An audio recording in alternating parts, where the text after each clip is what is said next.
Hi, I'm Callie and welcome to Kapowski Reads. And am I filming this on the same day that I filmed my last video?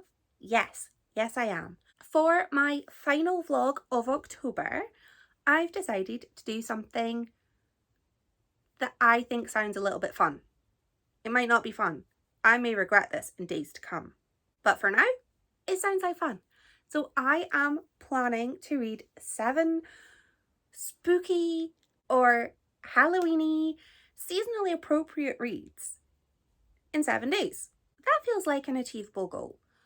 Because I'm off work this week, I am the worst for saving up my annual leave and just not taking it until the last half of the year. So I'm off this week and my partner isn't. So I'm mainly going to be reading and crafting. So I thought, well, why don't I just try and read 7 spooky books? I find reading really relaxing, so I thought that's a nice way to kind of relax before I go back to work, which is going to be very stressful when I go back. So let's get as relaxed as possible. So this is day 1 of my 7 days and I have finished 1 book, which is Carmilla by Sheridan Le Fanu. It's a teeny tiny book, so it still counts, but it's teeny tiny. And I mentioned this book in a previous video where I mentioned my favourite spooky reads, because this is a reread for me of a Halloween spooky time favourite. There's a lot of helicopters right now, which is, they might get picked up by the microphone. I hope they don't, but if they do, many helicopters. I suppose that's what happens when you live near the sea. I absolutely loved the setting of this book. It takes place in a remote castle, which is one of my favourite settings for a book. Favourite settings would be like a remote castle or a remote island. I will take a remote big house if there is no castle available, or a woodland or a forest.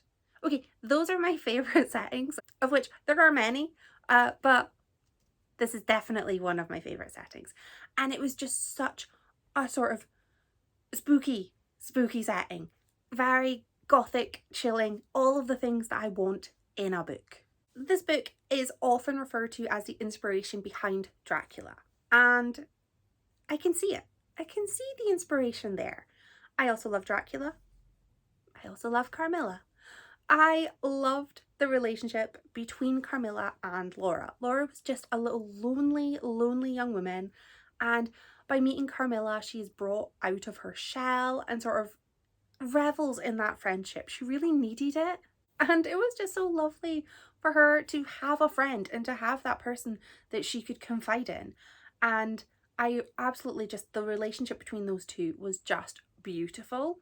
And because Laura is just so almost overwhelmed by her friendship with Carmilla, she doesn't really notice the times that Carmilla's personality just flips and she sees perhaps the true Carmilla or just another side of her, perhaps.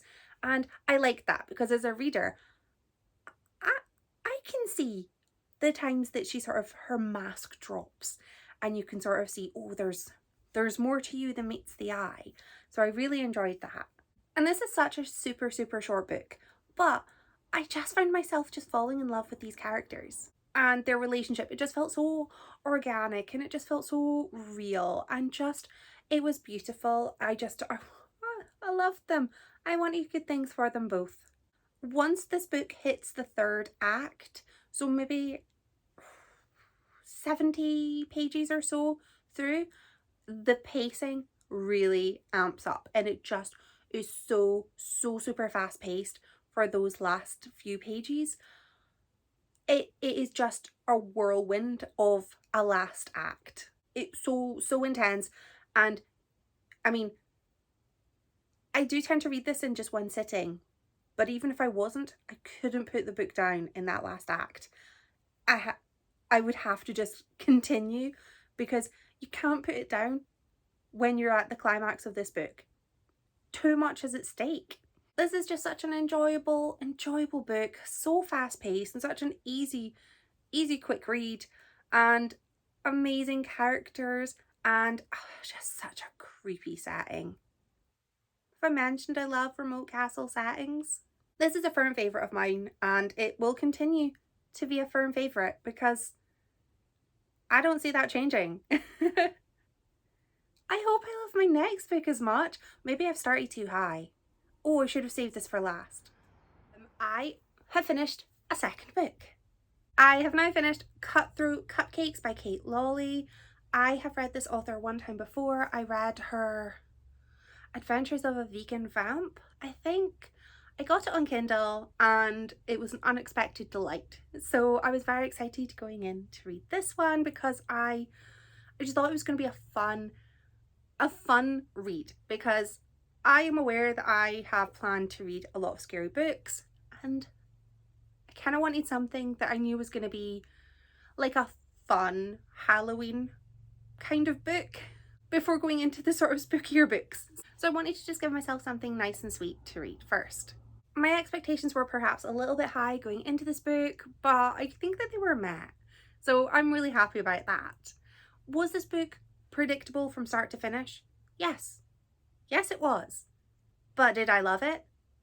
Also yes. Yes, I did. I wanted something silly and whimsical and fun, and that is what I got in this book.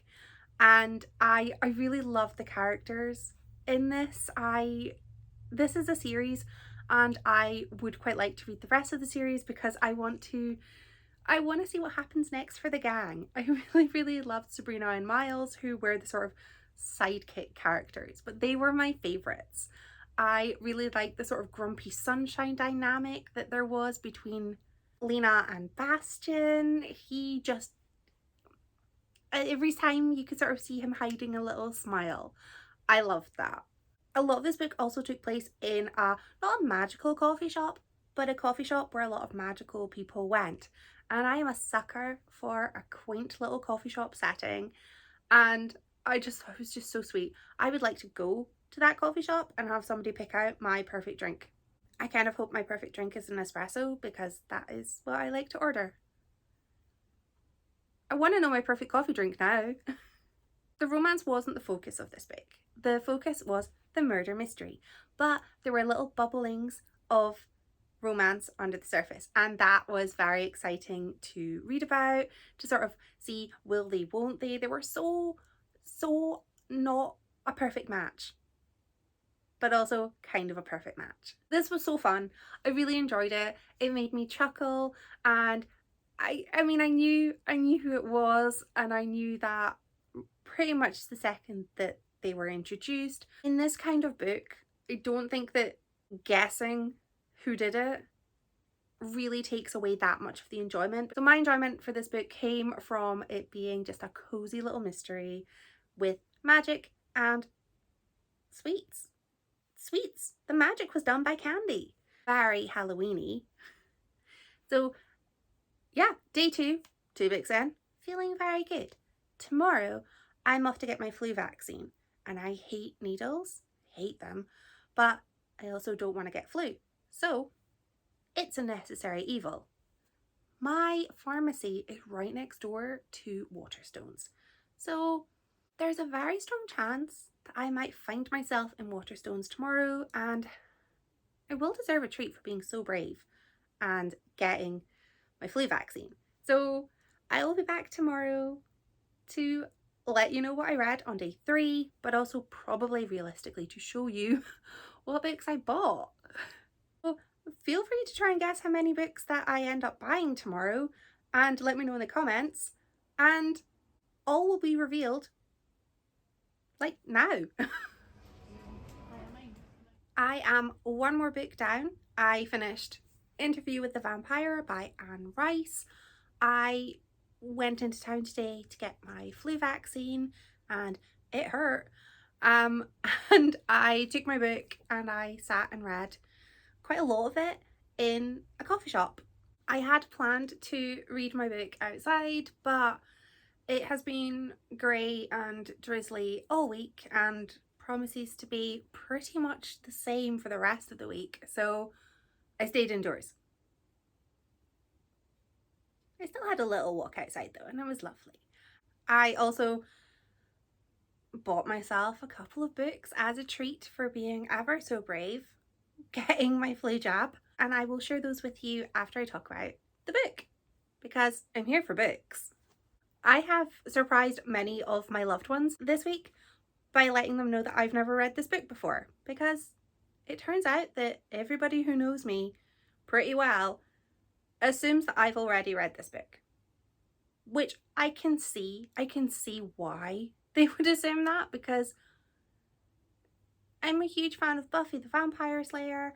I have read a lot of vampire books, and I kind of thought that this is something that I should have read ages ago, but I didn't. And I can tell you exactly why I haven't read this book up until this point.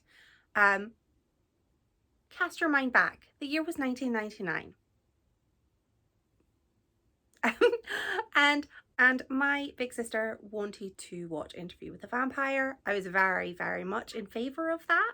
So we started watching it, and I got so scared watching that film that I had to listen to music on headphones while watching the film with subtitles, because I still wanted to watch the film, but I was very scared.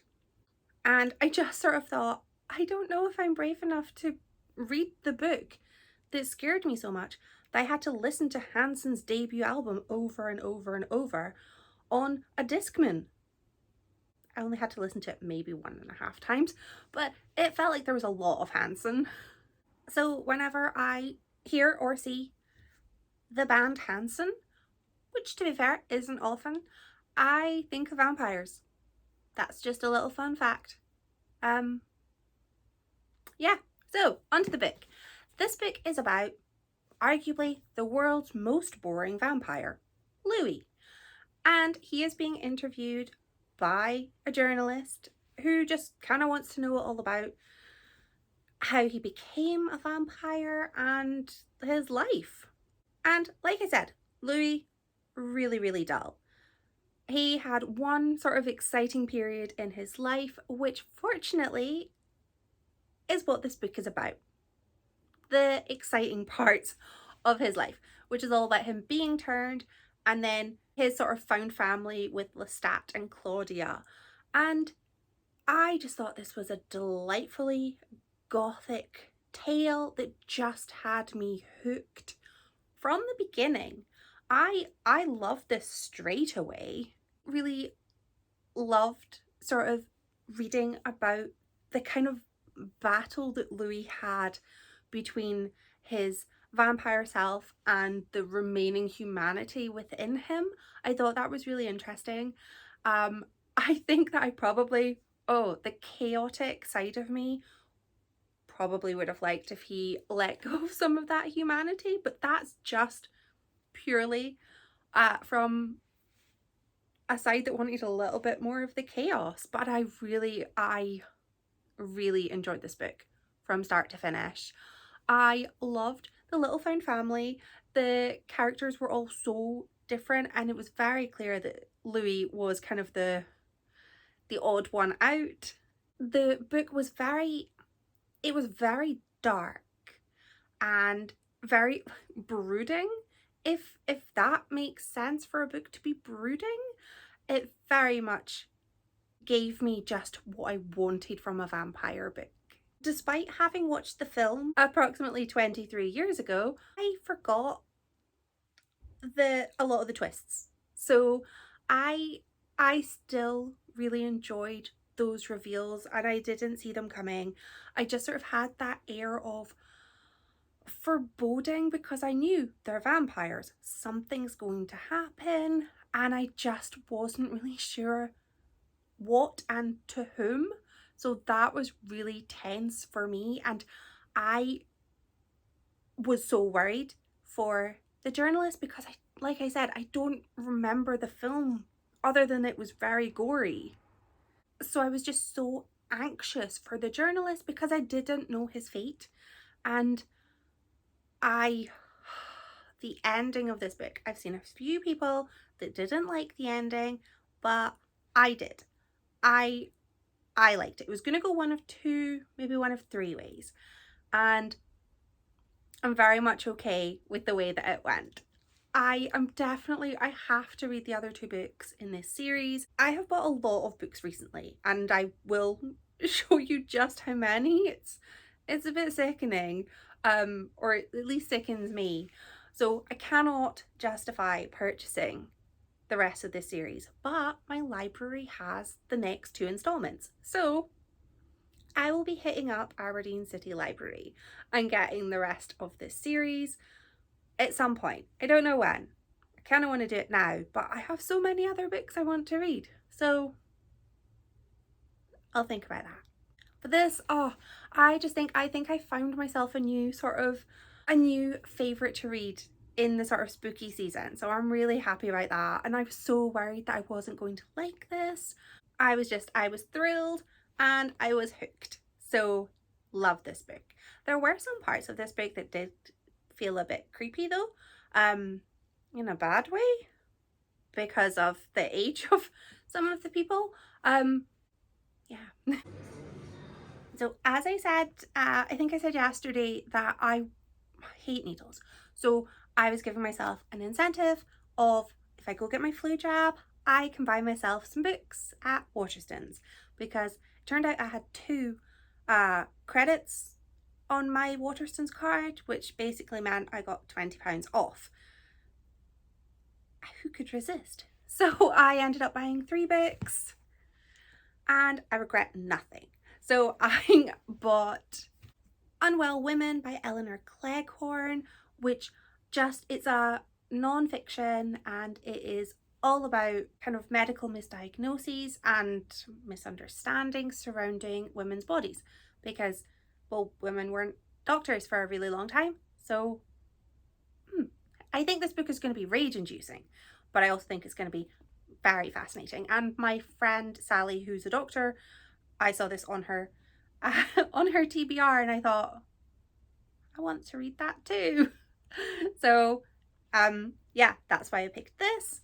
And I got The Edinburgh Skating Club by Michelle Sloan, which I am going to put this aside for December. I think this is going to be a really good wintry kind of book, because this is all about a poet in the 17th century accepting a dare from their friend to masquerade as a man in order to infiltrate the Edinburgh Skating Club.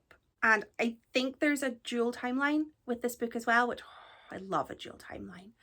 And there is a modern day person looking into a figure on a piece of artwork called The Skating Minister. And I think that, well, they're going to tie in those 2 timelines. They're going to tie it up together in a nice little bow. And I'm very excited about this one.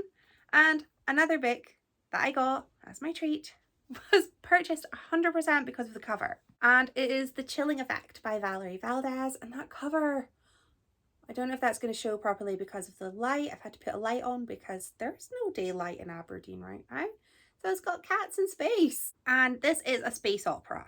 I love a space opera where a captain has to go and rescue her sister, and there are psychic cats and an emperor who's up to no good, and I think there's going to be a romance. So on paper, this sounds definitely my kind of thing. So I'm hopeful that I love it. Now, you would be mistaken for thinking that that is where my book haul ends, because those are the books I bought as a treat. But those are the books that I bought as a treat today. I bought myself some treat books over the weekend, and because I ordered them online, they only arrived today. I regret nothing. I did a holiday book haul. Yeah. So I went on holiday, and while on holiday, purchasing books doesn't really count. Everybody knows that buying books on holiday, they're souvenirs. They're not book purchases, they're souvenirs, mementos of a trip away to a bookshop. So I bought a couple of books while I was on holiday, and then I bought 6 more books online because I had a discount code. It would have been rude not to use my discount code. So I'm going to share those 8 books with you too. Ask me how my book buying ban is going. I've got 11 new books. So first up, the physical books that I bought while on holiday. I got The Shadow Glass by Josh Winning. I do not remember who recommended this to me. Somebody recommended this book to me and I now own it. So thank you. This book seems to be about a man who lives in a house that is full of puppets that have come to life. And those puppets, they're movie memorabilia. It seems like they might be evil. And that sounds amazing. I'm in.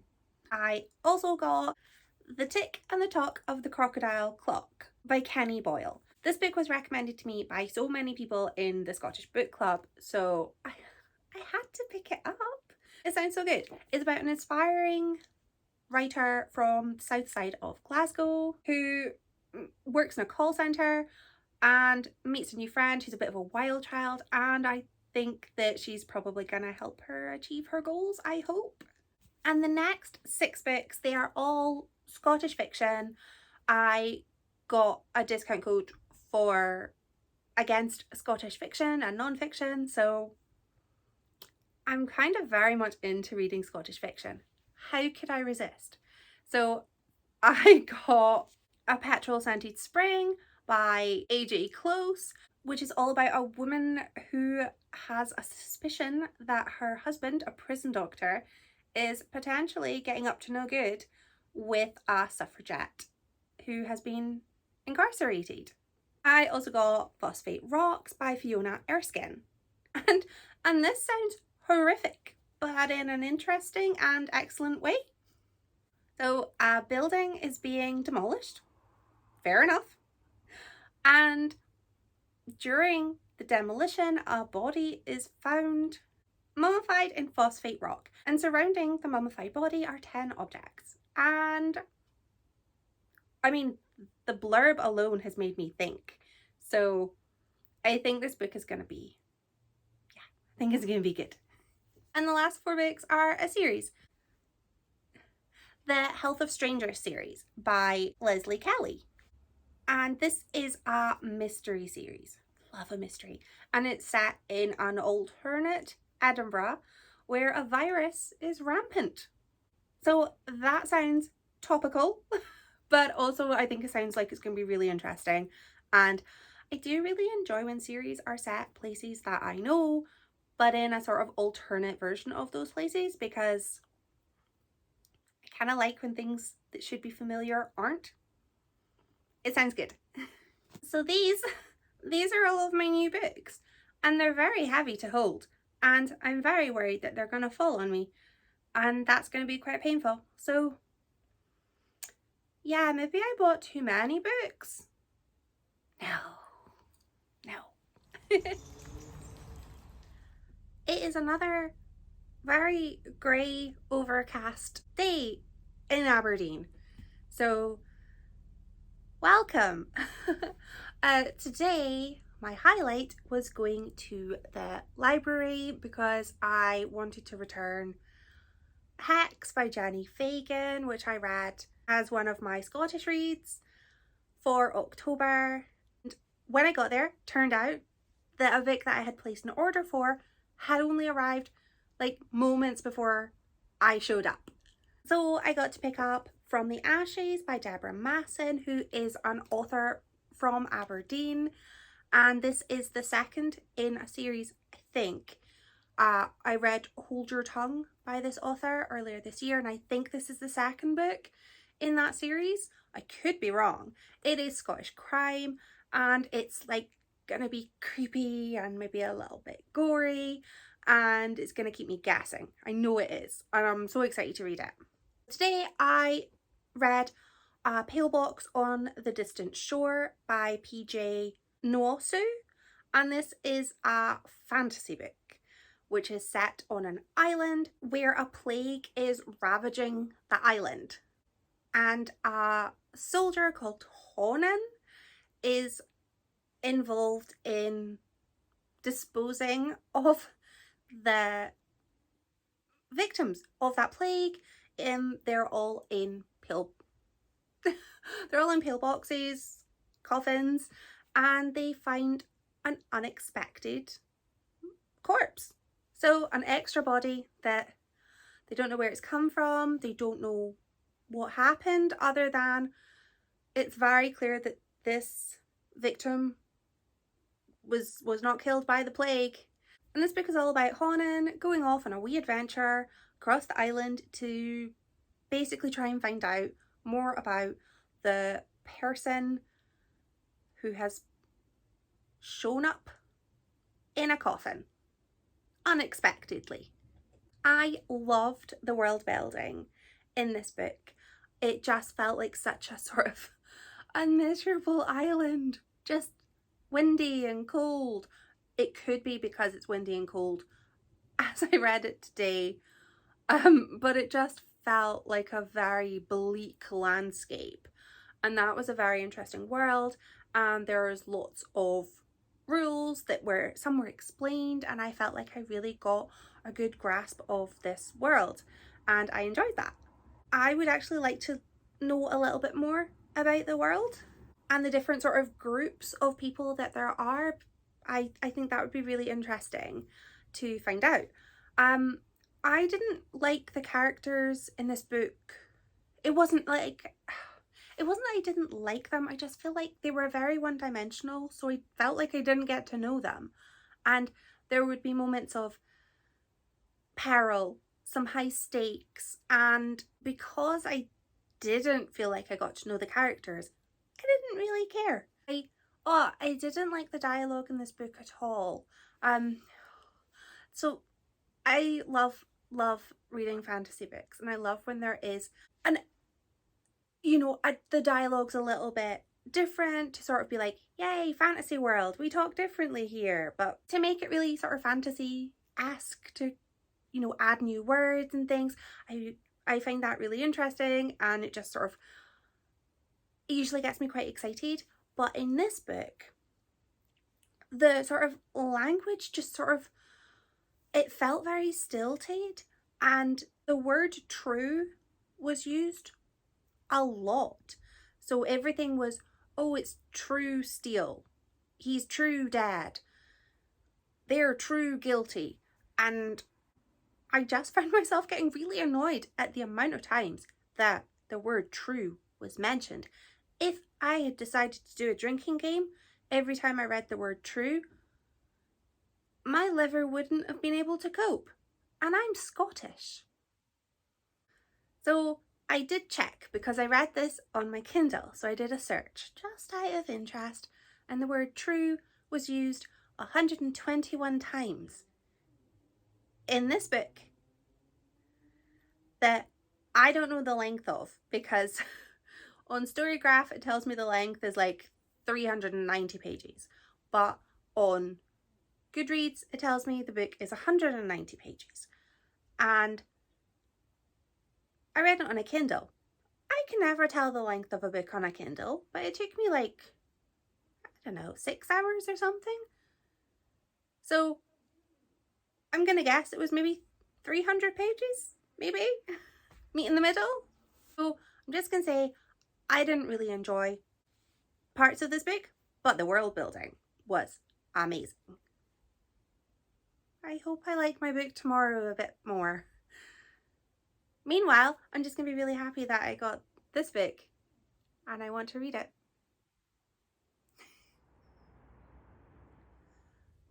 Today's book was an audiobook that I have actually been reading all week. I've just been putting it on when I'm tidying up or cooking or doing something else where I want a lovely bookish distraction. And that distraction has come in the form of Moon of the Crusted Snow by Waubgeshig. This was a post-apocalyptic book set on a reservation in, I think it's set in Canada, and winter is fast approaching, and suddenly the internet goes down and the satellites go down and the phone lines go down and the power is gone, and the people on the reservation aren't sure if it's just them or if it's a wider issue. And the book basically is all about the way that this community manage and how they cope. And their society basically starts to crumble, and a mysterious stranger appears and seeks refuge in the community. And then chaos starts to ensue, people turn on each other, and it's all just about the community and how they survive. I really liked the characters from the Anishinaabe community. I thought they were all very rounded and just, I liked them. I loved the wee old lady. Of course I did. Love a wee old lady. And I just thought it was really interesting to read about a community that's so different from my own. I found the first half of this book to just be so haunting and slow. It was a slow-paced book, but it felt like the pacing was perfect. The narrator of this book was excellent. I would like him to narrate bedtime stories if that could possibly be arranged, because his voice was just, it was so relaxing. And I shouldn't have felt relaxed reading a book where, you know, technology had failed people and the world was, you know, not in a good place. But the narrator just, he put me at ease. And I think that's what made this such a compelling read, was that yes, it was ominous. Yes, it was haunting, trying to find out, you know, where the danger was coming from. But it was like delivered in such a way that I felt like I could take whatever he was going to say. Now, I say I loved the beginning of this book because I did. I loved this until about 50% through the book, or until the exact moment that the mysterious stranger showed up, because I hated him.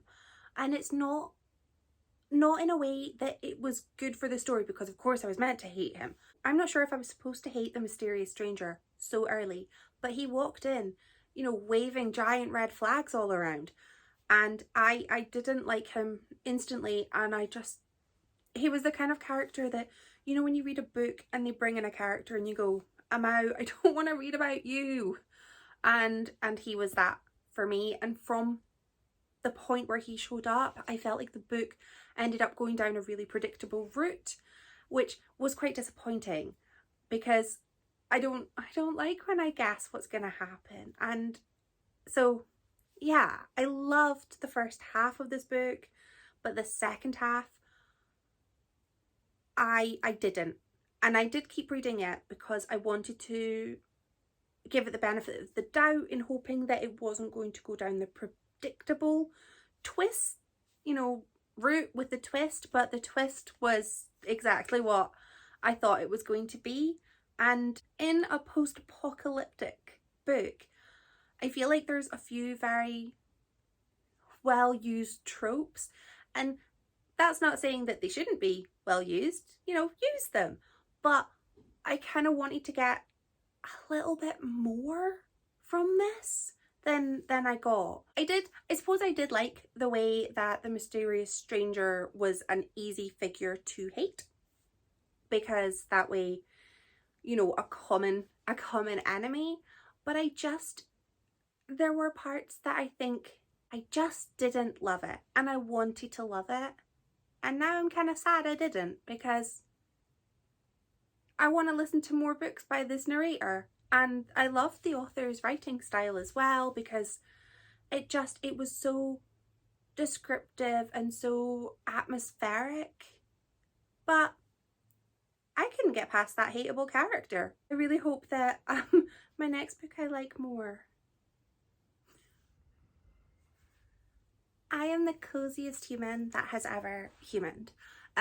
I think that we are now in the portion of the year where if I don't film before 4 p.m, there is no daylight. Although saying that, there has been no daylight all day, all week, really. It's just been so grey. So yeah, there's going to be bad lighting, and I'm sorry. But what I'm not sorry about is my next book that I have read, because I loved it. I read The Final Girl Support Group by Grady Hendrix. And this book is about a group of women who have all survived a massacre. Basically, they are the final girls of their own story. And they are all in a support group, they go to therapy together, and suddenly it kind of appears that somebody's trying to pick them off. As you can maybe see from my t-shirt, I will hold it up. I am a huge fan of some scary films. Not all, some. My favourite scary films are Scream, Halloween, and Friday the 13th. I love a good slasher film. Preferably one that has a Wikipedia page where I can look it up and find all of the jump scares and know who did it, because I'm a scaredy cat and I want to watch it, but I want to know what's going to happen so that I don't get scared. I will ruin it for myself. So I wanted to read this because I'd heard that it drew inspiration from some of my favourite films, and I really feel like it did. I loved the way that the names of the main characters were nods towards final girls that we know from films. So they would share the name of the first name of the actor or the surname or something like that, or a character name, and I thought that was so clever, and it really helped me be able to be like, I know who that is. It was such a fast-paced book, and I feel like I loved it from the beginning. There was, however, maybe a spell of perhaps about 30 pages in the middle where I hated it.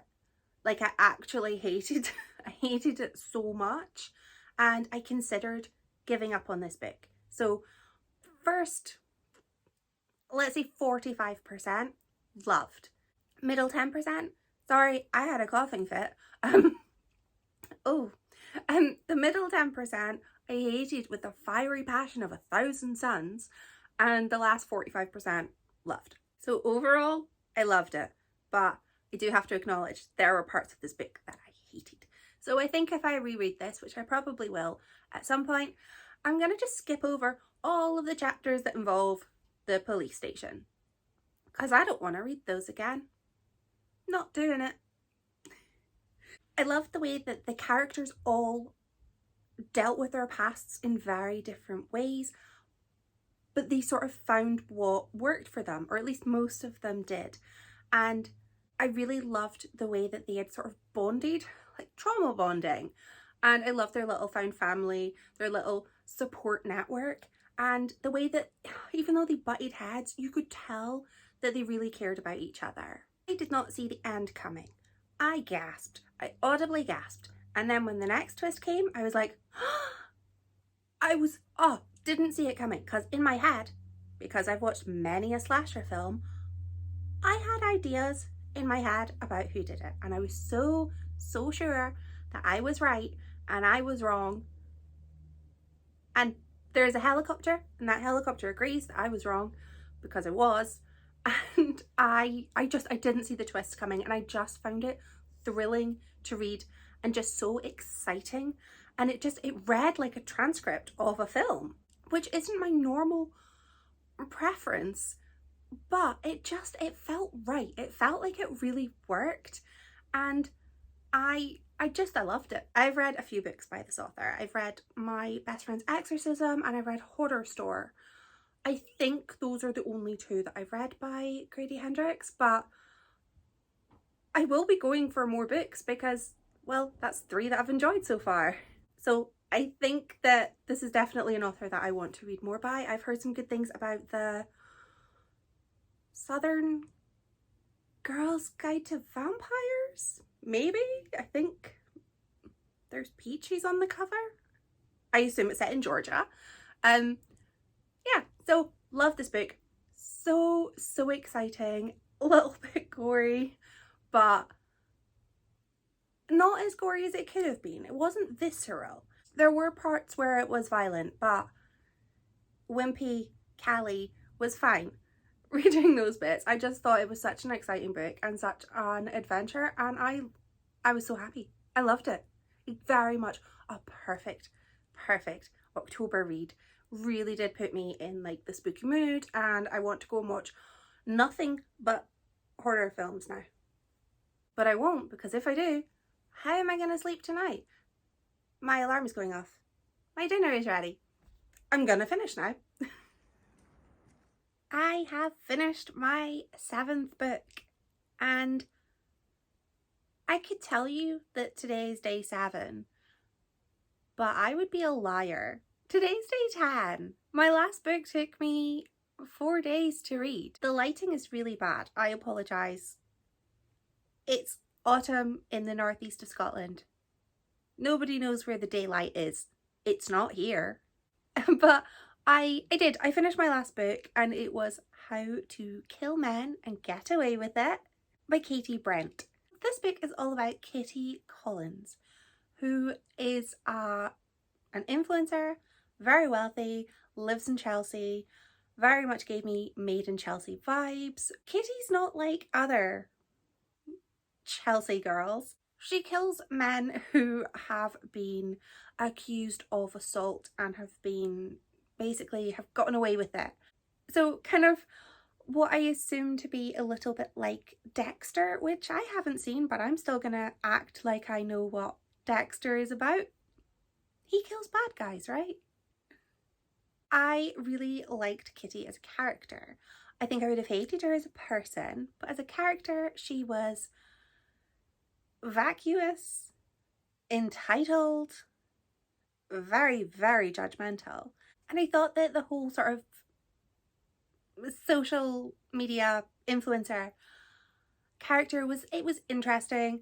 I do wonder if I might be a bit older than the target market for this book. I'm 36 and the character was 29. So I think there were a lot of points where Kitty was out clubbing with her equally entitled friends who had far too much spare time on their hands because they didn't need to work.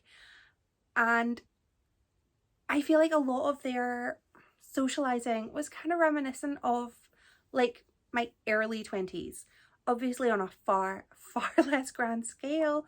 And the first half was so fun. It was really fun. I really enjoyed the methods that she used. I thought they were very, this was a funny book. It wasn't serious, so the deaths were written in a kind of humorous manner, and the disposal of the bodies was also written in a very humorous and amusing way, and I thought that was really fun. As strange as that sounds to say out loud. But yeah, it was fun, it was silly. There was a love interest who he gave me the creeps. He very much felt like he was hiding something, and I found him to be a little bit gaslighty. And the book got to the halfway mark, and that's when everything changed for me. So I, up until the halfway point, loved the book. I was so excited. I had said to my partner that yes, I feel like I've got a 5-star book here.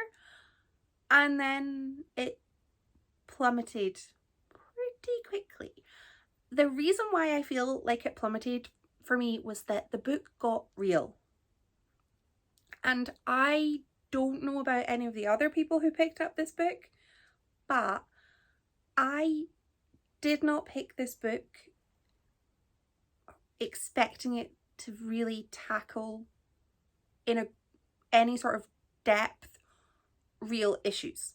I was expecting a sort of silly little book about an Instagram influencer who turns vigilante, and I got that in the first half, but the second half it got real. There was descriptions of assault, which I know the people that she was killing had done assaults, but they were in the past and they hadn't been mentioned, but it got a bit too real. So that kind of, I don't know, I just feel like it was 2 books in one. And I probably would have read a contemporary book regarding the Me Too movement, but that's not what I wanted to read at that moment in time. I wanted to read the rest of this light funny story about a serial killer in heels. And I didn't get that. I got 2 stories and I didn't want that. I did like some of the twists. I thought the twists were pretty good, and there were a few that I was like, oh, is that what I think it is? And Kitty had a stalker, and I guessed pretty much everybody apart from the actual stalker. So I really liked that I was kept guessing right up until that reveal. But I just feel like it was 2 books. It was 2 different books. And I was left feeling disappointed, and I think that's why the book took me so long to get through, because I whizzed through that first half. But the second that the book went to Mykonos, I almost checked out. I mean, I did check out for a little bit and then I went back to it, but I was just left feeling a little bit, not disappointed, but it just wasn't expected. It just felt like a switch was flicked and it went from fun, silly book to serious book with a few moments of humour.